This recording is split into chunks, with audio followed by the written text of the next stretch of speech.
Please welcome to speak to us the funniest man on earth, a performer of legendary comic genius, a children's book author of profound depth, an individual of enormous compassion who is doing so much to make our world a better place, the great Jim Carrey.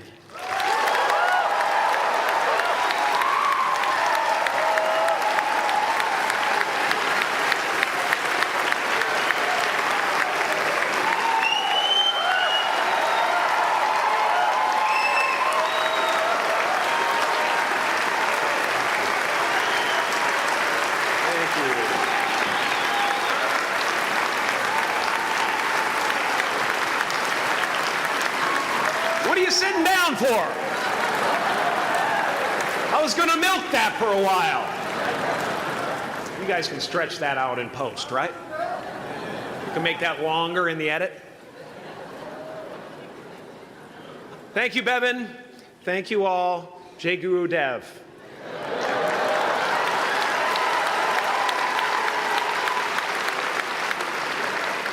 I brought one of my paintings to show you today. I hope you guys are going to be able to see it okay. It's not one of my bigger pieces, so you might want to move down front. Get a good look at it. Faculty, parents, friends, dignified guests, graduating class of 2014. And all the dead baseball players coming out of the corn to be with us today. After the harvest, there's no place for them to hide. Fields are empty. There's no cover there.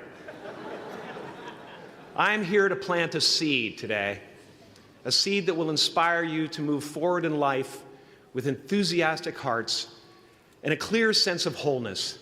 The question is, will that seed have a chance to take root? Or will I be sued by Monsanto and forced to use their seed?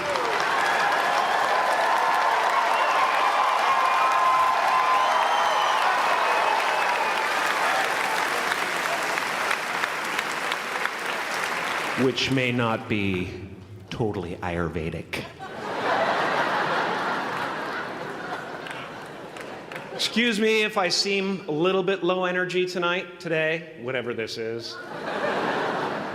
I slept with my head to the north last night.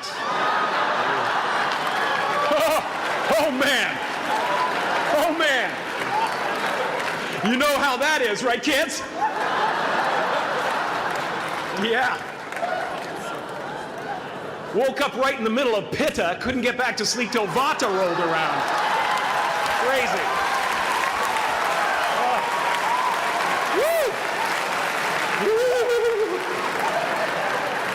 But I didn't freak out, you know. I used that time to eat a large meal. Connect with someone special on Tinder. Because life doesn't happen to you, it happens for you. How do I know this? I don't, but I'm making sound, and that's the important thing. That's what I'm here to do. Sometimes I think that's the only thing that's important, really, you know? It's just letting each other know we're here. You know? Reminding each other that we're part of a larger self. I used to think Jim Carrey is all that I was.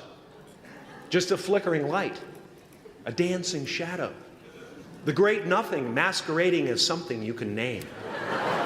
Seeking shelter in caves and foxholes dug out hastily, an archer searching for his target in the mirror, wounded only by my own arrows. Begging to be enslaved, pleading for my chains, blinded by longing and tripping over paradise.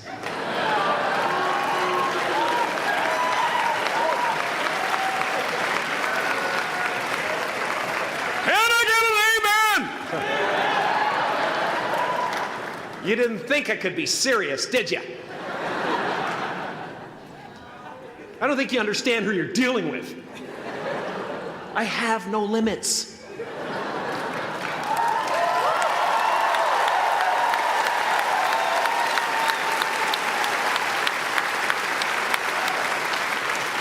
I cannot be contained because I'm the container. You can't contain the container, man. You can't contain the container. I used to believe that who I was ended at the edge of my skin, that I had been given this little vehicle called a body from which to experience creation. And though I couldn't have asked for a sportier model, it was, after all, a loaner and would have to be returned. Then I learned that everything outside the vehicle was part of me too. And now I drive a convertible.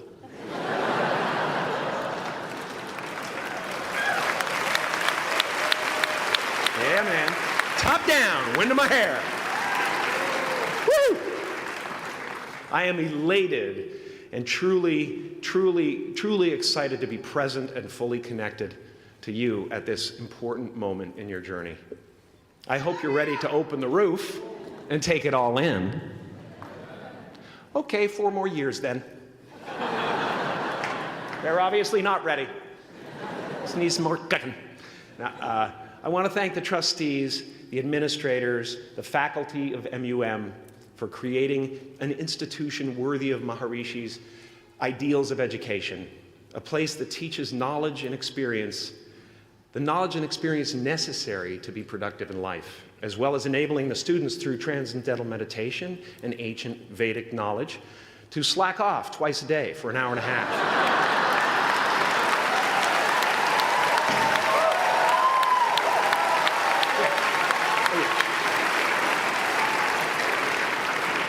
Don't think you're fooling me. But I guess it has some benefits. It does allow you to separate who you truly are and what's real from the stories that run through your head. You have given them the ability to walk behind the mind's elaborate set decoration and to see that there's a huge difference between a dog that is going to eat you in your mind and an actual dog that is going to eat you.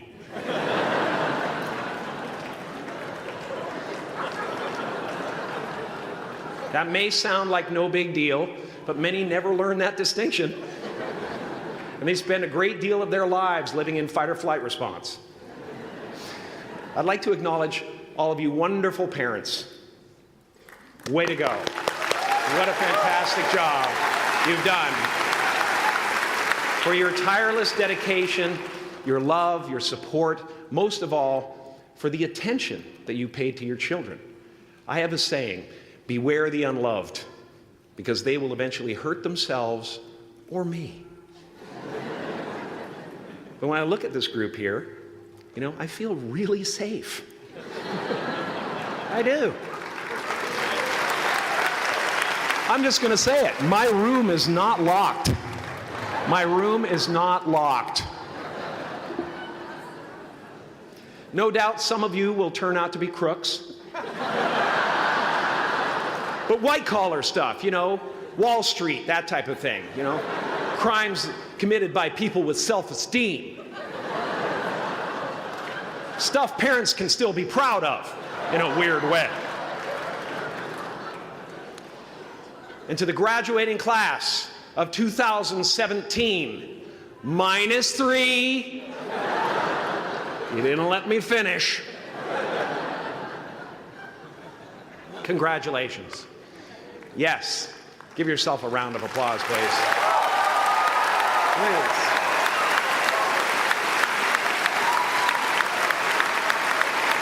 Yeah.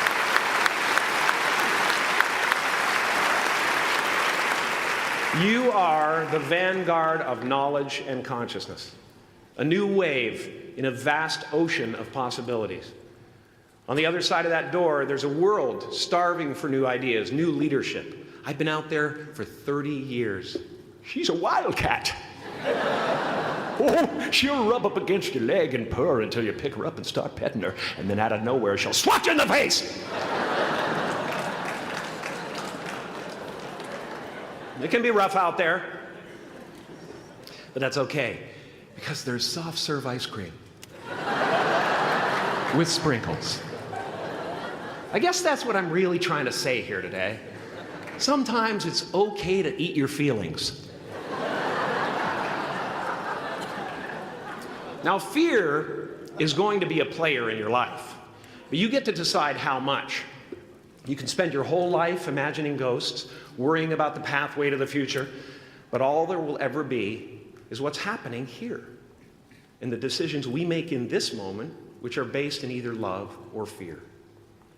So many of us choose our path out of fear disguised as practicality. What we really want seems impossibly out of reach and ridiculous to expect, so we never dare to ask the universe for it. I'm saying I'm the proof that you can ask the universe for it. Please.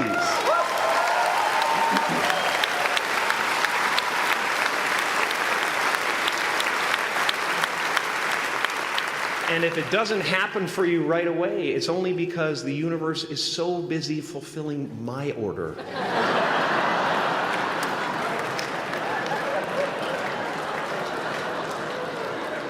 Party size! My father could have been a great comedian, but he didn't believe that that was possible for him. And so he made a conservative choice. Instead, he got a safe job as an accountant.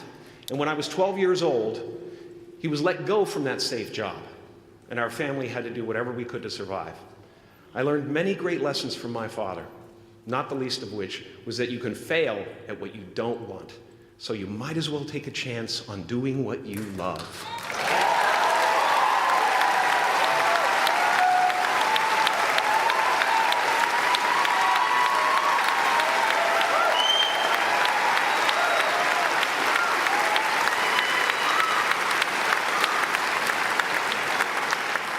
It's not the only thing he taught me, though. You know, I watched the effect of my father's love and humor and how it altered the world around me. And I thought, that's something to do. That's something worth my time. It wasn't long before I started acting up. You know, people would come over to the house and they'd be greeted by a 7-year-old throwing himself down a large flight of stairs. They would say, "What happened?" And I would say, "I don't know. Let's check the replay." I'd go back to the top of the stairs and come back down in slow motion.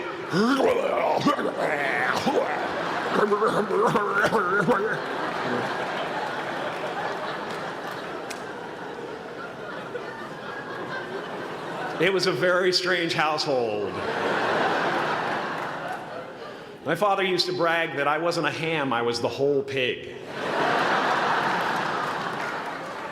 And he treated my talent as if it was his second chance.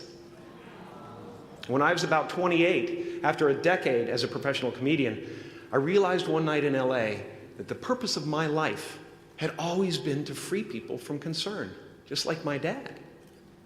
And when I realized this, I dubbed my new devotion the Church of Freedom from Concern. The Church of FFC.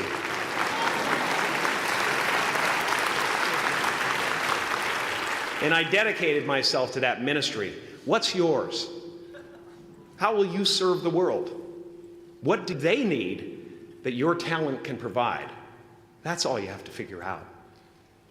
As someone who's done what you're about to go and do, I can tell you from experience, the effect you have on others is the most valuable currency there is.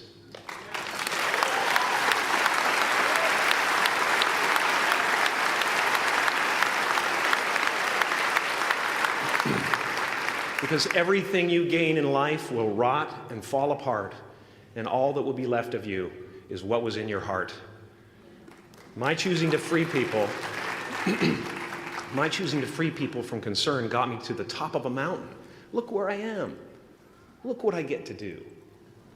Everywhere I go. I'm going to get emotional because when I tap into this, it really is extraordinary to me. I did something that made people present their best selves to me wherever I go.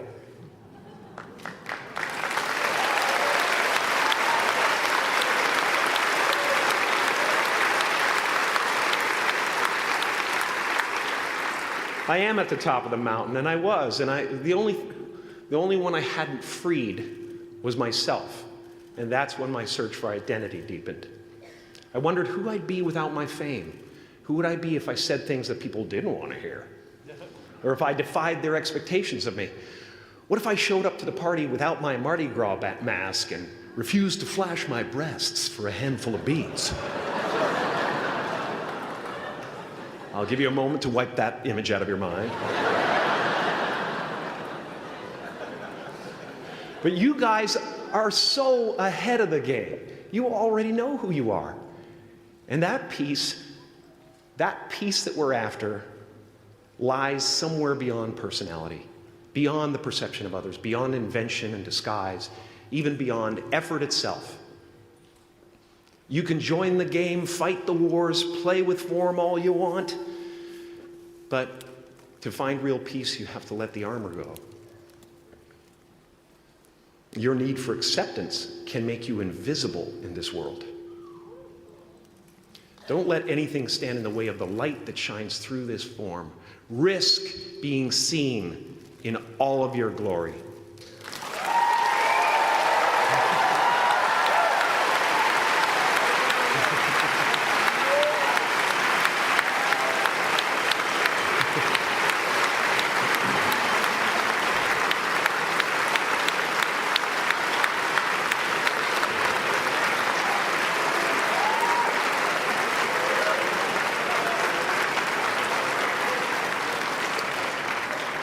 It's not big enough. This painting is big for a reason. It's called high visibility. It's about picking up the light and daring to be seen. Here's the tricky part. Everyone is attracted to the light. The party host up at the top, who thinks unconsciousness is bliss and is always offering to drink from the bottles that empty you. Misery below her. Despises the light, can't stand when you're doing well, wishes you nothing but the worst. The Queen of Diamonds, under him, needs a king to build her house of cards. And the hollow one down bottom there will cling to your leg and say, please don't leave me behind, for I have abandoned myself. Even those who are closest to you and most in love with you, the people you love most in the world, will find clarity confronting at times. This painting took me thousands of hours to complete. And when I was finished, thank you, thousands of hours, yes. I'll never get them back. I'll never get them back. I worked on this for so long. I was weeks and weeks like a madman alone on the scaffolding. And when I was finished, one of my friends said, this would be a cool blacklight painting. So I started over.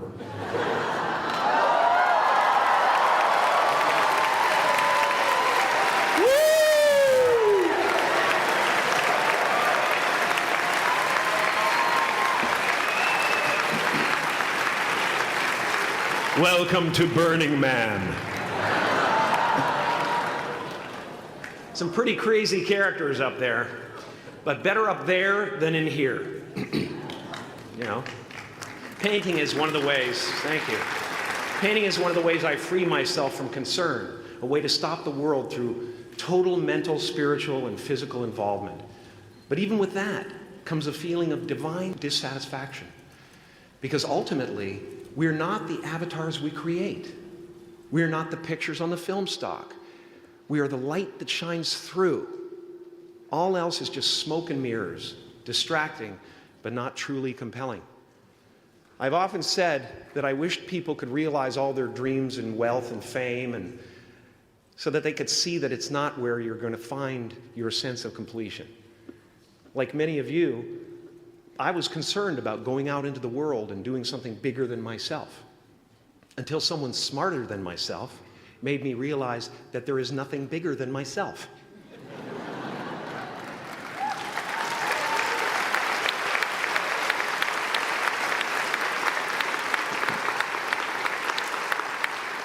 My soul is not contained within the limits of my body. My body is contained within the limitlessness of my soul. One unified field.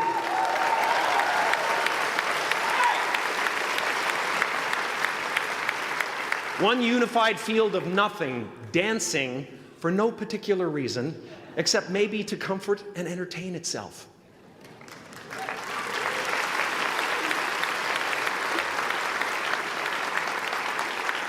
As that shift happens in you, you won't be feeling the world, you'll be felt by it. You'll be embraced by it. Now I'm always at the beginning. I have a reset button, and I ride that button constantly. Once that button is functioning in your life, there's no story that the mind could create that will be as compelling. The imagination is always manufacturing scenarios, both good and bad, and the ego tries to keep you trapped in the multiplex of the mind.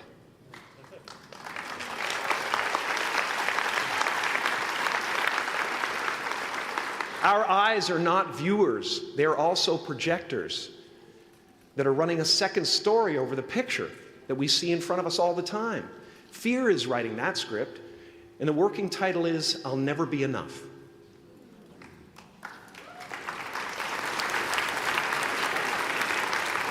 Now you're going to look at a person like me and say, how could we ever hope to reach those kind of heights, Jim? How can we make a painting that's too big for our home? How do you fly so high without a special breathing apparatus? This is the voice of the ego. And if you listen to it, there will always be someone who's doing better than you. No matter what you gain, ego will not let you rest. It will tell you that you cannot stop until you've left an indelible mark on the earth, until you've achieved immortality. How tricky is this ego that it would tempt us with the promise of something we already possess?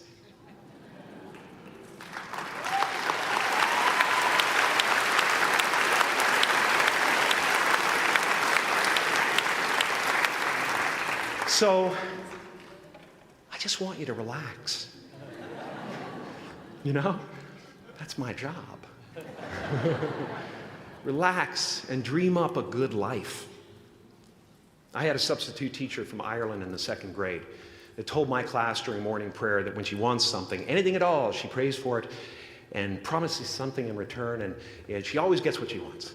Well, I'm sitting at the back of the classroom, you know, thinking, wow, my family can't afford a bike, you know. So I went home and I prayed for one. And I promised I would recite the rosary every night in exchange. Broke that promise. But 2 weeks later, I got home from school to find a brand new Mustang bike with a banana seat and Easy Rider handlebars. Yeah. From fool to cool. My family informed me that I had won the bike in a raffle that a friend of mine had entered my name in without my knowledge whatsoever. So that type of thing has been happening to me ever since. And as far as I can tell, it's just about letting the universe know what you want and working toward it while letting go of how it comes to pass.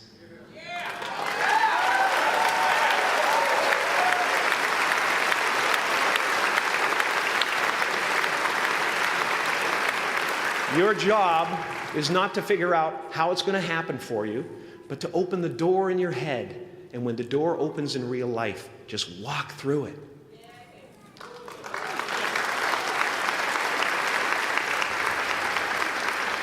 And don't worry if you miss your cue, because there's always doors opening. They keep opening. And when I say life doesn't happen to you, it happens for you, I really don't know if that's true. I'm just making a conscious choice to perceive challenges as something beneficial so that I can deal with them in the most productive way. You'll come up with your own style. That's part of the fun. Oh, and why not take a chance on faith as well?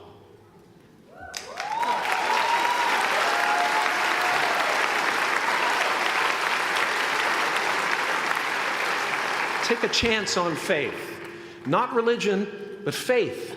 Not hope, but faith. I don't believe in hope. Hope is a beggar. Hope walks through the fire, and faith leaps over it.